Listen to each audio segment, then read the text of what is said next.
If you do any of your banking online and you're past 60, I need you to give me the next few minutes of your full attention, because what you're about to hear could be the difference between keeping what you saved and handing it to a total stranger. Last year, older Americans reported losing $7.7 billion to online fraud.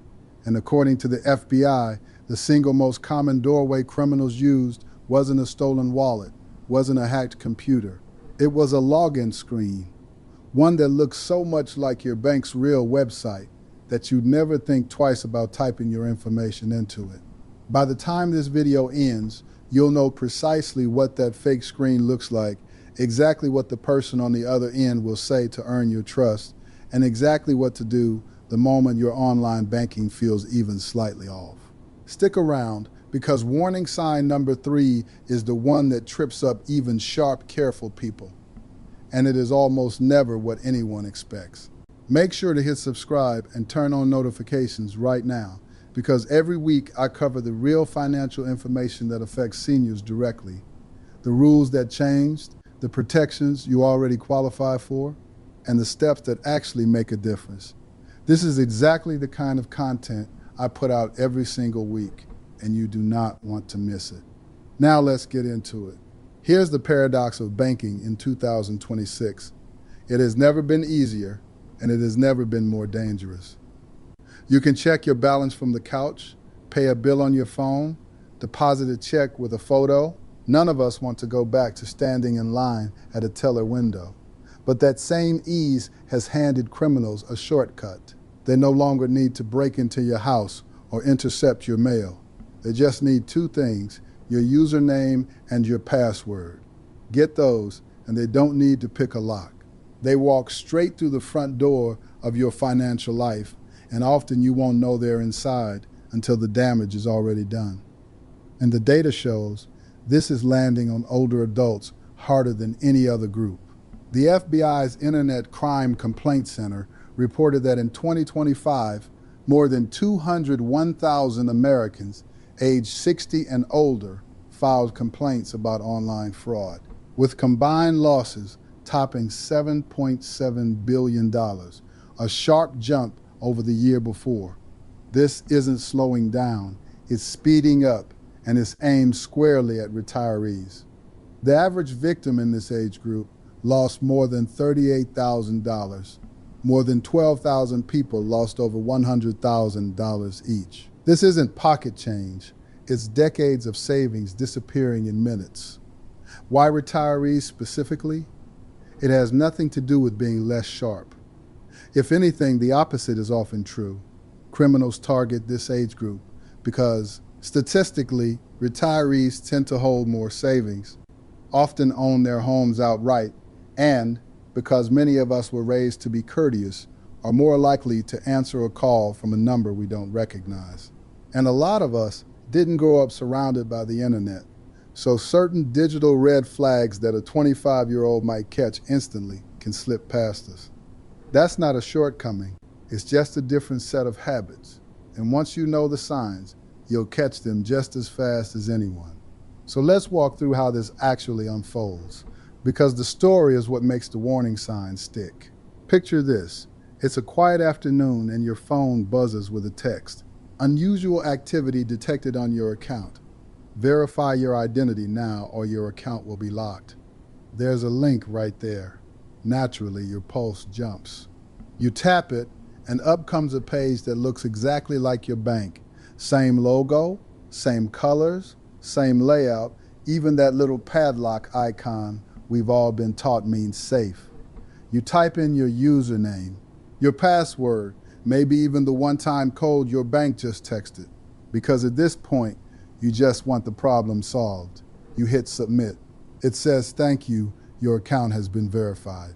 Within moments, sometimes seconds, the real criminals are logging into your actual account with the exact credentials you just handed them, and pulling your money out before you've even set your phone down. This is phishing, and here's a fact worth sitting with. According to the FBI's latest data, phishing and spoofing were the single most reported type of fraud affecting people over 60 last year. More than 48,000 complaints, more than romance scams, more than fake tech support calls. This trick doesn't succeed because you were careless. It succeeds because you're human, and it exploits that split second of panic when you think your money's at risk. In that instant, most people stop thinking carefully and start reacting fast, which is exactly what the scammer is counting on. Now here's why 2026 has made all of this so much harder to spot than it was even 2 or 3 years back. One word: artificial intelligence. Scammers used to be easy to catch because their messages were riddled with typos and their fake logos looked a little off. Not anymore. The FBI has confirmed a growing number of complaints last year directly referenced AI-generated scams. And the real number is almost certainly higher still, because most victims never realized AI was involved at all. Today's fake bank email can be flawlessly written, professionally formatted, and even come with a phone number that, if you call it, connects you to an actual human being. Calm, well-spoken, patient. Someone whose entire job is to keep you talking long enough to walk you through giving up your login, one reassuring sentence at a time. Let's go through the warning signs. This is the part worth writing down. Warning sign 1. Urgency. Any message, text, email, or call that pressures you to act right this second should make you stop. Real banks don't operate that way. If your bank spots something suspicious, they'll typically freeze the one transaction in question, not your whole account, and they'll give you time and multiple ways to confirm what happened. You have 30 minutes or your account is frozen forever. Isn't caution. It's a criminal trying to keep you from thinking straight. Warning sign 2. The ask itself. Your bank will never ask for your full password by text or email. They will never ask you to read back the one-time code that was just sent to your phone. That code exists for one reason: to prove it's really you logging in. If anyone requests it, claiming to be your bank, Medicare, Social Security, even the police, that's a scam, no exceptions. Lock that one fact in because it's the single most reliable rule in online banking safety. Warning sign 3, the one I promised you, is the web address, but not the way you'd expect. Most of us were taught to trust that little padlock icon next to a website address. Here's the uncomfortable truth. Scammers can get that same padlock on a fake site now too. All it really means is that the connection is encrypted. Nobody can eavesdrop on what you type. It says nothing about who's actually receiving it. So instead of trusting the padlock, train your eye to read the actual address, letter by letter. Fake sites often use an address that's almost identical to your bank's real one. A swapped letter, an extra hyphen, a different ending. If your bank site ends in .com, the fake might end in .net, or squeeze an extra word in front of the bank's name. It's subtle by design, but if you slow down for 5 seconds and actually read it instead of glancing, you'll catch it nearly every time. There's a fourth pattern gaining ground too: the fake security pop-up that appears while you're just browsing, claiming your device is infected and you need to call a number immediately to protect your accounts. This one works by triggering fear of something invisible, a virus, rather than fear of losing money directly. If this happens to you, close the browser completely. Don't dial the number on the screen. If you're worried, call your bank using the number on the back of your card, never a number from the pop-up itself.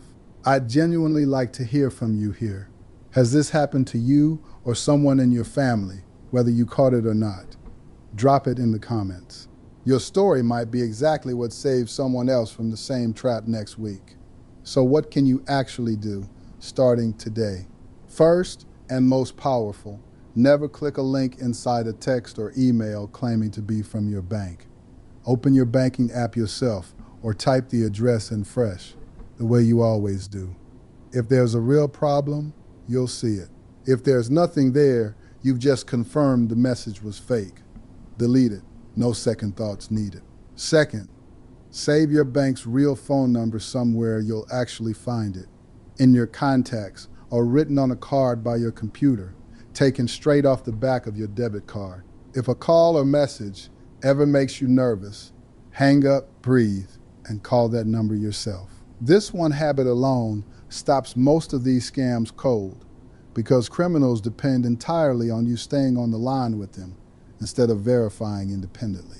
Third, turn on account alerts. Most banks will text or email you the moment there's a login attempt, a password change, or a transfer. If you're not sure how, call your bank's real number and ask. Most walk you through it in under 5 minutes. Fourth, turn on multi-factor authentication if you haven't already. It just means logging in takes more than a password. Usually a code sent to your device too. Think of it as a second lock on the front door. Even if someone steals your password, they still can't get in without that second code. Fifth, and maybe most important, slow down. Every scam we've covered today depends on you moving fast and skipping the step of double checking. Urgency is manufactured on purpose because urgency is the enemy of careful thinking. Next time a message about your account makes your heart race, tell yourself, I'm going to pause and verify this myself, using a number or app I already trust before I do anything else. That pause breaks almost every one of these scams before they succeed. And if you ever realize, even hours or days later, that you may have typed your information into something suspicious, don't let embarrassment slow you down. The people who fall for these tricks tell us afterward that their biggest regret wasn't the mistake itself. It was waiting to say something because they felt foolish. There's nothing foolish about it. These scams are engineered by organized groups specifically to fool careful people. If it happens to you, call your bank immediately, change your password from a different device, and file a report at ic3.gov. Acting within the hour dramatically improves the odds your bank can freeze the transfer before the money's gone. If you have a parent, spouse, or a friend who might be even more exposed to this than you are, one of the kindest things you can do this week is sit with them for 15 minutes, show them this video, and save their bank's real number into their phone. Together, that 15 minutes could protect years of their savings. And if this was useful, send it to someone. 40 or 70, these scams don't discriminate as much as people assume. One more pattern worth knowing about, because it's growing fast. Your own voice. With just a few seconds of audio, a voicemail greeting, a video posted online, even a call you didn't know was recorded. Scammers can now generate a convincing copy of your voice, or the voice of someone you love. Investigators have documented cases where a cloned voice, sounding exactly like a panicked grandchild, called an older relative asking for urgent money, sometimes walking them straight into their own bank account to send it. The emotional pressure is intense by design. If you get a call like this, hang up and call that person back on the number you already have saved for them, not any number given to you during the call. 9 times out of 10, they'll pick up confused, with no idea any of it happened. Every single warning sign we covered today, the urgency, the request for your one-time code, the almost right web address, the scary pop-up, even a cloned voice, shares one thread. They all rely on getting you to act before you've had time to think. That's the whole game, not outsmarting you, rushing you, which means your best defense isn't software and it isn't a bank policy.